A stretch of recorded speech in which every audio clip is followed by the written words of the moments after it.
Thanks so much, Jamie.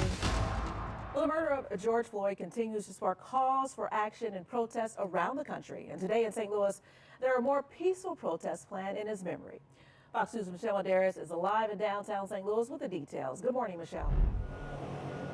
Well, this protest doesn't look to be losing any steam. There are at least 3 marches set for today. Now, there is the first over at the Voices of Wisdom presents the George Floyd Family March for Justice. That's at 11:30 over at the Westside Missionary Baptist Church on Page, and it will end over at the Urban League on Grandel. Now, later this afternoon over in St. Charles, there will be another protest on behalf of Breonna Taylor. That one starts at 4:30 at the AMC parking lot and on Lombard Street. Now, Taylor was shot 8 times and killed in Louisville, Kentucky back in March during a drug sting. Police broke down her door, suspecting a man was getting drugs delivered there. Now, yesterday, Taylor would have turned 27. Now, over in Kirkwood, there's another protest there. It's a march scheduled for 11. That'll start over at North Kirkwood Middle School and will continue down to the high school. The teachers there are leading that march.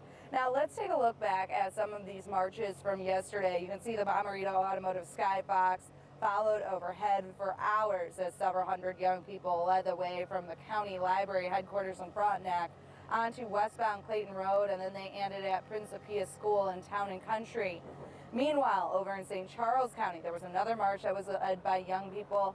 This one a bit smaller, but still several hundred demonstrators there in St. Peter's.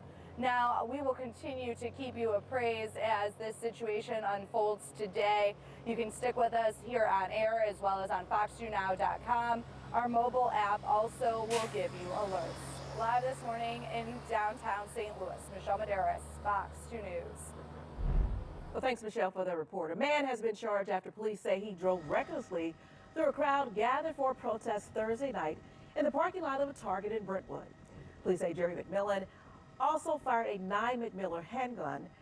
He now faces unlawful use of weapon charges and is being held on a $100,000 bond. Funeral arrangements have been released for retired St. Louis Police Captain David Dorn. A public visitation will be held on Tuesday, June 9th at Hopewell Missionary Baptist Church at 915 North Taylor. That's from 1 p.m. until 7 p.m. A private funeral will be held on Wednesday morning at Friendly Temple Missionary Baptist Church on Dr. Martin Luther King Drive. Investigators are hoping surveillance video will help them find the looters who shot and killed the 77-year-old retired captain who was protecting a local pawn shop Monday night.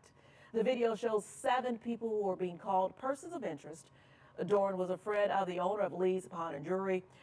Dorn's son says he checked on the business when burglar alarms went off, and Crime Stoppers also received disturbing video from a Facebook Live post showing Dorn on the ground dying. As the looting continued, that video has been turned over to investigators. I worked with Captain Dorn for many years. Love the man, love his family. I can't watch that. I sent it to the investigators. He's every man, he's every woman, he's every police officer. That was so unnecessary, so egregious, so horrible that you know, we can do everything in our power to find out who this person was and make sure they're not able to do it again. The reward for information leading to the arrest and conviction of Captain Dorn's killer has increased. Crime Stoppers says it now stands at $46,000, and some of the money was donated by members of the public. And if you know something, call Crime Stoppers at 866-371-10.